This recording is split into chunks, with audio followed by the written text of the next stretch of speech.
Olá, minhas queridas, meus queridos. Que bom estarmos juntos mais uma vez com o programa Ivan Martins, aqui na Astral TV. Sempre falando de arte, cultura, da vida, né? Da espiritualidade, sempre compartilhando com vocês um pouquinho, né, gente, de vidas de pessoas que vêm aqui contar suas histórias. E hoje eu trago uma pessoa incrível, nós temos a honra de recebê-lo, né? É um talentoso dramaturgo, ator, produtor cultural, que tem se destacado na cena teatral brasileira com suas obras inovadoras e suas contribuições para a valorização da dramaturgia contemporânea. Ele é graduado, gente, em letras e é mestre em dramaturgia pela USP. Tenho um prazer imenso de receber esse artista multifacetado, Dante Passarelli. Deve ser italiano, né?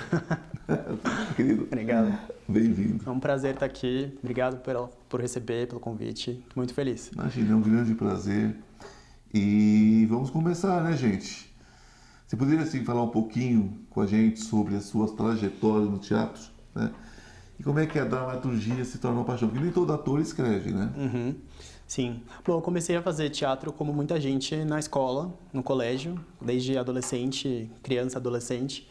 E foi uma paixão, né? Uma paixão, acho que fica na vida da pessoa. Então, ao mesmo tempo, eu estava pensando sobre isso mais cedo hoje, que eu sempre gostei de história, da disciplina de história na escola. Então, eu já vejo que ali tinha uma sementinha da escrita, né, de contar histórias e entender o que está acontecendo no mundo, olhar para o mundo. Imaginar o cenário das histórias que estavam acontecendo. Exatamente.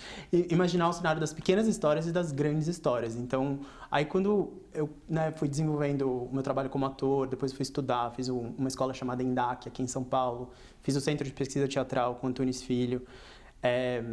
Isso foi quase que um caminho natural mesmo, sabe? E aí, quando eu percebi, eu estava tentando escrever e percebi que isso era ser dramaturgo. Você se atirar num projeto, numa peça de teatro. Tem que começar, né?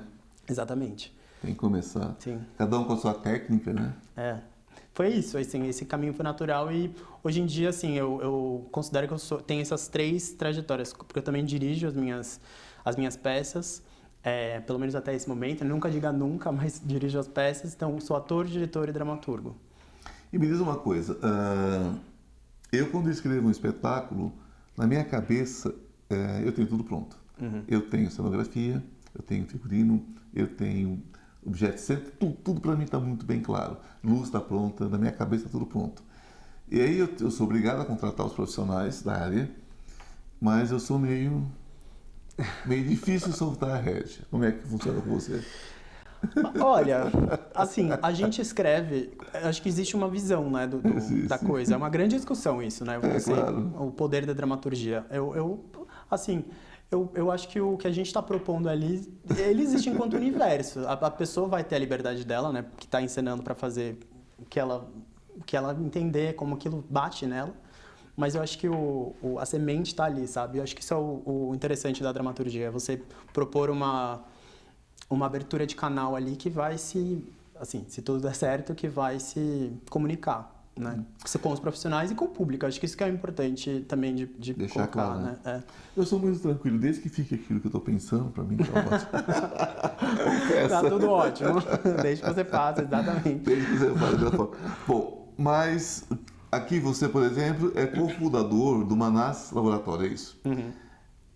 Qual foi a sua ideia principal dentro da sua pesquisa cênica, sabe? Com esse teatro da atualidade, como é que funcionou isso para você dentro desse Manás Laboratório? É um grupo de teatro, né? Eu conheci no CPT, o grupo, o Claro. Antunes Filho, só um parênteses, o Antunes Filho abria um curso todos os anos, que chamava CPTzinho, para selecionar atores, para trabalhar com ele, e eu conheci uma colega nesse curso, na minha turma, que chama Fernanda Zancopé. E a gente começou, assim, meio que tomar um café de quarta-feira, a gente discutia a dramaturgia, o que a gente estava escrevendo. Quando a gente viu isso, era um grupo de dramaturgia. A gente estava produzindo os nossos próprios textos, escrevendo, né? De repente, a gente olhou um para o outro e falou, nossa, gente, acho que isso é um grupo, vamos encenar esses textos?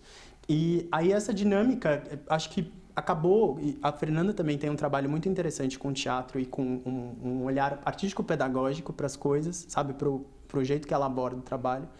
E eu acho que essa ideia de valorizar a dramaturgia contemporânea é um grande norte, assim, para o nosso trabalho enquanto grupo, sabe? Então é meio que esse lugar, se a gente escrever os nossos próprios textos, entender como eles podem ser encenados, porque até esse momento a gente dirige eles. Teve um primeiro trabalho que foi o texto dela e a gente dirigiu, e um segundo que foi o meu. E essa, acho que o interesse em valorizar mesmo assim, o papel da dramaturgia hoje em dia, né? Tem muita gente que está interessada. É impressionante, assim, a gente faz algumas oficinas, é impressionante o quanto as pessoas querem escrever textos, escrever dramaturgia, falar as próprias histórias. Então, acho que isso tem um valor legal, assim. Mas falando em valor é algo difícil de ser julgado, né? De ser medido, de ser mencionado. Vou perguntar algo que muitas vezes quem está nos ouvindo aqui, quem está nos assistindo, pergunta. Por exemplo, eu sou rato de teatro, amo teatro, eu assisto tudo. Então, eu entendo o teatro contemporâneo, eu entendo o teatro absurdo, eu entendo todas essas linguagens e gosto. Mas o público tem uma dificuldade, às vezes, daquele teatro não explicativo, daquele texto que não tem um começo, um meio, um fim, aquele texto que não tem uma lógica dramatúrgica, né? Não está dentro daqueles quadradinhos, né?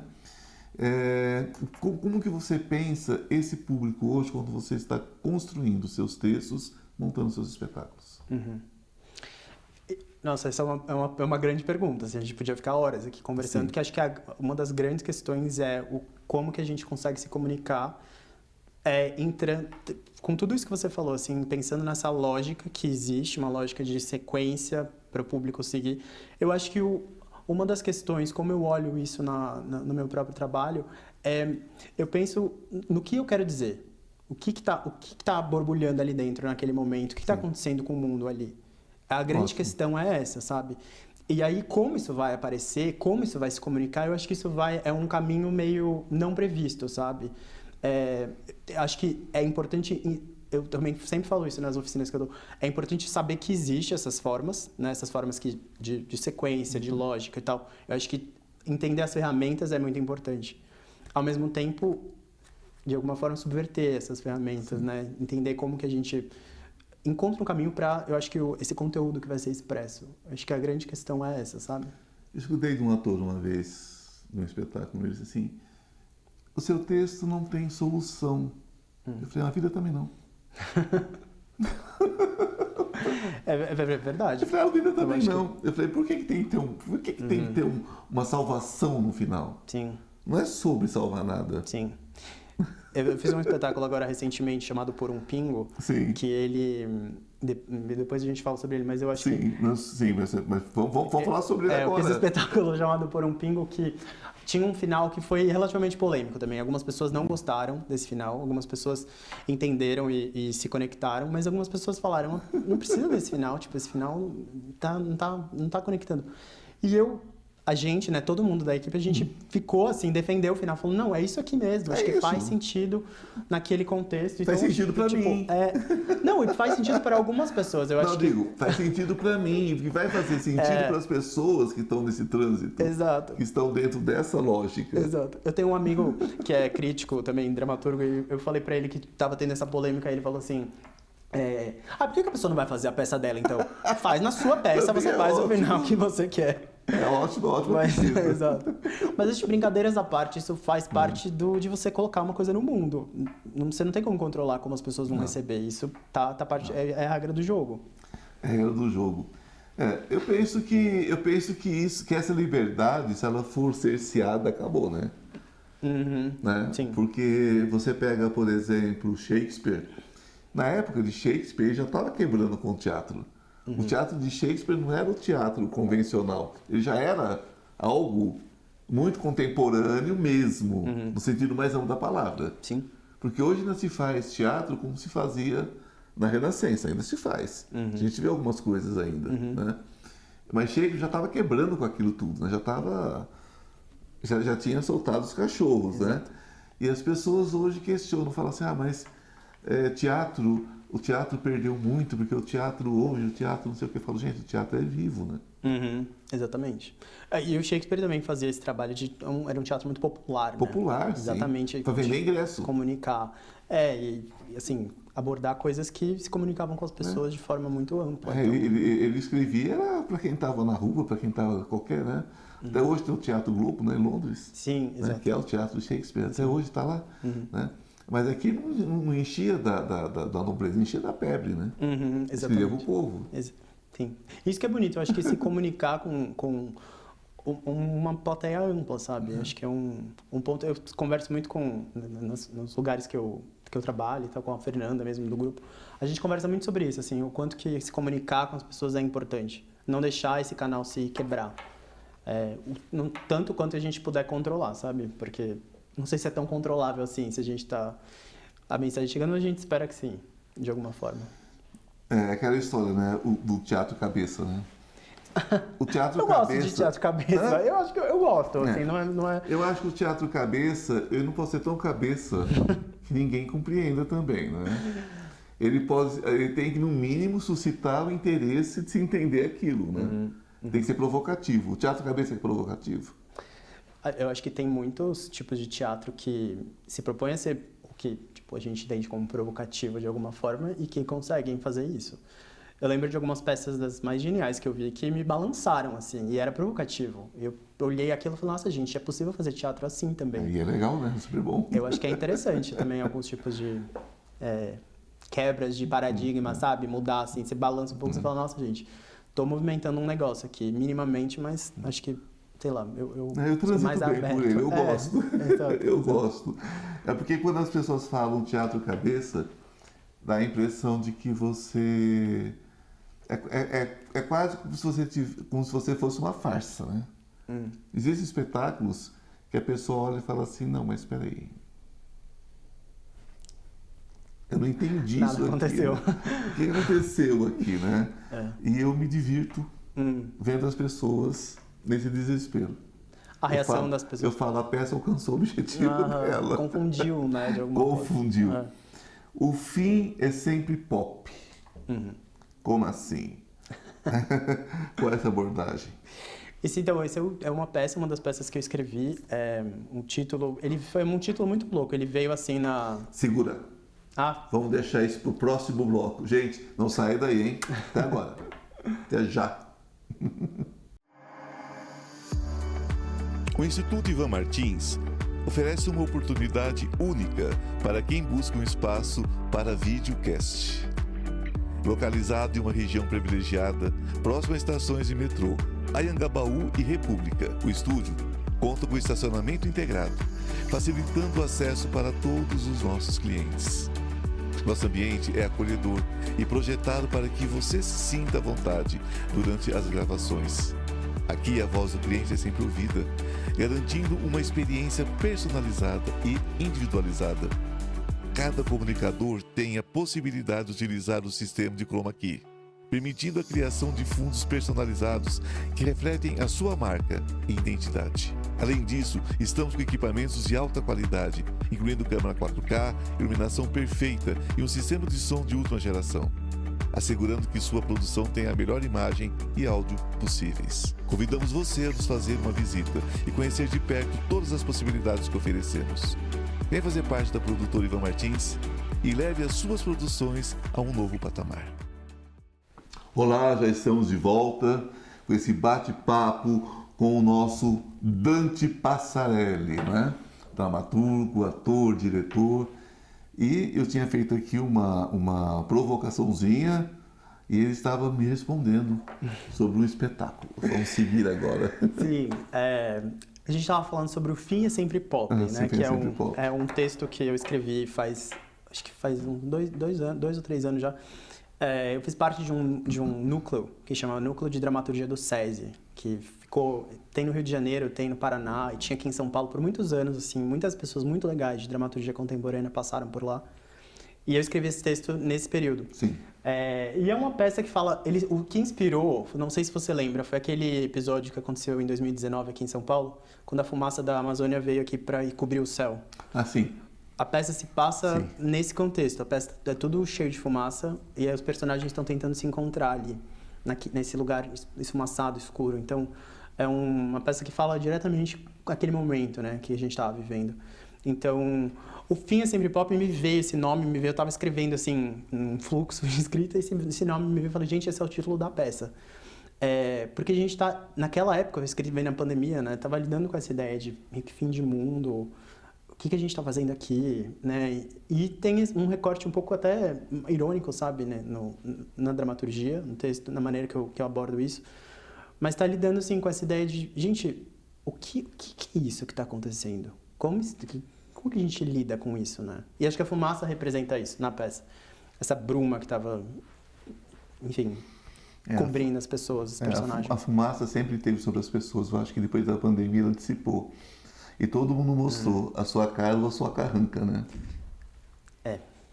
Que a gente pensava, né, que quando passasse as pessoas estariam melhores, né? As pessoas pioraram bastante. Pioraram não. O que era para ser ruim ficou bem pior, né? O que era para melhorar, melhorou bastante. Acho que é uma boa maneira, assim, de ver, né? A coisa se abriu e se mostrou... A fumaça foi embora, né? Eu acho que nós já estávamos esfumaçados, né? Ah, sim. Eu acho que é uma sensação de perda, de certa forma. Eu não sei. O meu irmão é médico, né? Eu tenho um irmão médico, gêmeo, inclusive. Então, eu passei diretamente com ele durante esse período. A gente estava, assim, muito em contato. Assim, é uma sensação de caos, luto, né? assim, luto, Luto. Tudo ao mesmo tempo, medo e também, assim, às vezes pequenas alegrias e, tipo, acho que foi uma mistura, assim, muito... Não sei se a gente vai ter outra nessa vida, assim, que a gente vai passar por isso. Eu acho que voltou muito para dentro de si mesmo. Todo mundo voltou para dentro de si mesmo e se encontrou nessa solidão. Eu acho que as pessoas se acostumaram nessa solidão, né? Porque acho que sempre foi sobre isso, sobre essa solidão, e não sabem o que fazer com ela agora. E não sabem o que fazer com ela agora. Sim. O mundo está na solidão completa. As pessoas estão cada vez mais distantes. Isso fez parte da sua experiência de vida, né? Você é jovem, fez um peso muito maior. Eu digo que quem tinha 16 anos na época, 15 anos, teve uma perda imensa de tempo. Quem tinha mais idade, 30, 40, menos. Quem tinha mais idade, menos ainda. Mas para a grande massa, foi uma perda muito grande. Né? Foi uma perda de perspectiva e muita gente está perdida até hoje, né? Sim. A pandemia não acabou. Sim. A gente nem fala esse nome mais, né? Mas ela não acabou, o problema não acabou, né? As consequências estão aí e as pessoas estão cada dia mais tristes. E dentro dessas experiências, que para você foi muito forte, como é que isso influencia a sua dramaturgia hoje? Caso passado, caso, né? Enfim, até que ponto passado? Eu acho que, assim, isso que você descreveu agora, dessa sensação de solidão, é uma das grandes questões, assim, que me afetam e acho que afetam muita gente, que é pessoas isoladas, pessoas que não sentem uma conexão, ou têm dificuldade de sentir uma conexão. Eu falei do Por um Pingo mais cedo, né, que também é um texto que tinha personagens que estavam muito isoladas ali, era uma sensação de isolamento, num apartamento, nesse caso. Então, isso influencia diretamente nessa busca de sentido, né, porque eu acho que não é porque existe uma falta de sei lá, contato ou uma falta de, de certa forma, um certo sentido, sabe, que a gente não vai buscar isso. Eu acho que a busca também é uma coisa que mobiliza muito, sabe? E a dramaturgia é uma forma de fazer esse sentido ganhar corpo, sabe? Ganhar palavra. Ficou profunda a conversa, mas eu acho que mas é isso. Ficou isso, na medida que precisava. Né? Mas porque eu ainda vou cutucar em cima dessa história. Você foi premiado, inclusive, com o prêmio Zé Renato, né? Por esse espetáculo, Por um Pingo. E percebe, quando você fala, nós tocamos no assunto 3 ou 4 vezes, mais superficialmente, percebe um brilho no seu olho. Né? Quais foram os principais desafios que você enfrentou nesse processo? Olha, foi um processo que, uma vez que ele aconteceu, o Prêmio Zé Renato a gente conseguiu a verba, essencialmente, para conseguir produzir o espetáculo. Sim. E aí, os desafios, assim, parece que eles são menores até do que a coisa em si, que era a gente estar tendo a possibilidade de fazer a peça. Eu diria assim, tempo talvez, porque a gente teve pouco tempo, foram 6 semanas de ensaio, então lidar com uma equipe enorme, uma equipe maravilhosa inclusive, vale muito, atores incríveis que estavam com a gente desde o começo. Eu e a Fernanda dirigimos esse espetáculo, então assim, era mais o tempo mesmo de tentar articular tudo a tempo. A gente estreou em junho, agora desse ano, mas foi um processo longo, assim, eu escrevi a peça e a gente caminhou, então... Atores são ótimos, mas vem com o ego junto, né? Aí quando bota muitos egos juntos dentro do palco, você não sabe se você vai ocupar o palco com os atores, com os egos. E não tem jeito, né? Você lida com o ego. O ego é coisa positiva também. Né? Assim, o problema é quando ele se infla muito, ser, né? É. A gente teve muita sorte nessa peça, porque eram pessoas, assim, muito generosas, assim, legais. Mas sim, isso pode ser verdade, sim mesmo. Como que você vê a dramaturgia hoje no contexto social? Você acha que ela está cumprindo o papel dela? Você acha que as pessoas estão buscando esses conteúdos? As pessoas estão dispostas a pensar? Nossa, eu acho que sim, sabia? Eu acho que a dramaturgia em si, a gente pode falar também, sei lá, dramaturgia de uma novela, por exemplo. É uma dramaturgia, não deixa de ser. Eu acho que existe sim um desejo, uma certa fome por questionamento, sabe? Eu acho que sim, acho que as pessoas estão dispostas mesmo a cutucar certas feridas e às vezes repensar caminhos, repensar questões que às vezes estavam de uma maneira e de repente muda. Ela não é mais, a gente estava falando sobre isso, como é vivo, né? A dramaturgia e o teatro lidam como uma matéria viva. Então, assim, de repente mudou a maneira como as pessoas estão se comportando, a gente vai mudar também. O reflexo disso na dramaturgia vai se alterar também. Então, eu acho que é meio que capta... Isso é legal, consegue captar o espírito do tempo, sabe? É sim. Então, acho que sim. Eu acho que, pelo menos da visão que eu tenho. Ator, dramaturgo, mas também produtor. O produtor foi uma necessidade para poder botar o carro para andar? Como é que foi? Chega uma hora que a gente fala assim, bom, não vai me produzir não, vou deixar dar um jeito. Como é que foi isso? Então, essa coisa eu fazia algumas produções pontuais, eu comecei a trabalhar como produtor, assim, mergulhar mais verticalmente. Do nada, eu recebi uma mensagem de um amigo, falou assim, olha, tem alguém precisando de alguém para fazer assistência de produção. E aí, quando eu fui ver, era um projeto gigante, uma produtora incrível, que era a Dueto Produções, da Monique Gardenberg. Sim. Eu estava trabalhando com a diretora de produção da Dueto. E, assim, surgiu do nada. Eu falei, manda o seu currículo porque eles estão procurando. E aí, isso abriu portas para uns projetos, assim, que foram muito geniais, assim. Aqueles projetos, sabe, que você guarda próximo do coração, porque são projetos que você vai lembrar. Foi esse do especial musical 2022? Esse foi o primeiro, exatamente. Que era um projeto foi uma gravação de um show com, assim, literalmente os maiores artistas da música brasileira. Assim, era Chico Buarque, Caetano Veloso, Gilberto Gil, Gal Costa, Alceu Soares, Racionais. Mais de 50 artistas, e a gente foi uma gravação eles gravavam músicas chama 2022 porque era uma homenagem aos 100 anos da Semana de 22. Sim. A Monique dirigiu, o Felipe Hirsch também dirigiram. Semana de Arte 22. Foi gravado no Rio de Janeiro, assim, então cada um cantava uma música, tinham duplas ou os cantores solo que cantavam uma música que não era deles. Teve toda uma curadoria aqui eu lembro disso. Pra seleção. Exato, foi esse projeto, assim. E eu tava lá com a Clarice Filigre, que é a diretora de produção da Dueto. E, enfim, assim, foi um projeto desses que parece que não... A gente se olhava assim e falava, gente, isso tá acontecendo mesmo? Todos esses artistas estão aqui. Imagino, todos eles juntos em pleno Rio de Janeiro, em 2022, a gente estava saindo daquele processo todo. Exato. E era assim, gravação ainda naquela época, a gente gravou no final de 21, então era gravação com máscara, N95, todo mundo fazendo teste o tempo inteiro. Era aquele nível ainda da pandemia. Porque tinha gente ali bem doentinha, né? Elza Soares mesmo estava bem debilitada já. Foi acho que uma das últimas coisas que ela fez e maravilhosa, né? Deusa incrível, suprema. Né? Acho que o Brasil nunca entendeu quem era ela. Demorou muito para dar o valor que ela tinha. Sim. Né? O Brasil se ocupou muito em persegui-la, ofendê-la, né? Mas esqueceu E ela quem cantava era ela. aquela música Vou Cantar Até o Fim. Vou Ficava cantar assim, até o e aquilo fim. batia e era tão incrível. Ela era fantástica, ela foi perseguida desde os 13 anos, quando tentou a primeira vez a carreira, ela foi perseguida até o final, né? Pelos amores, por tudo, né? Sim. Bastante complicado. Bom, o que você tem de projeto para o futuro, querido? Bom, a gente tem o Por um Pingo, essa peça que brilhou os olhos. Fico Por um feliz de Pingo ouvir isso, que eu fiquei o muito olho feliz dele de ouvir brilha isso. na hora. Eu fiquei muito feliz de ouvir isso. Porque é isso, a gente vai estar planejando voltar no começo do ano, possivelmente, em 2025.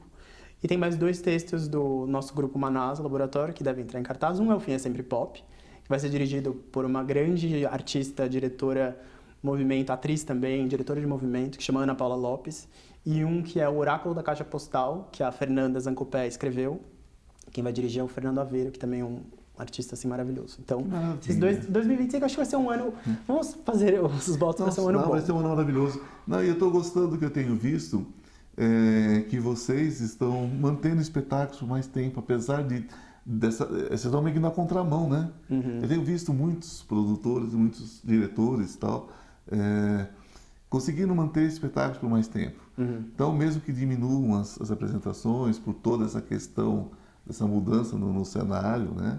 Na cena, né? Na cena brasileira de teatro, vocês estão conseguindo manter por mais tempo, retomam os espetáculos.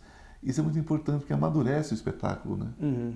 Amadurece, é o melhor dos mundos, né? Amadurece, cria uma relação com o público, consegue desenvolver. É diferente, muda tudo. Bom, a gente agradece muito a sua presença aqui, meu querido.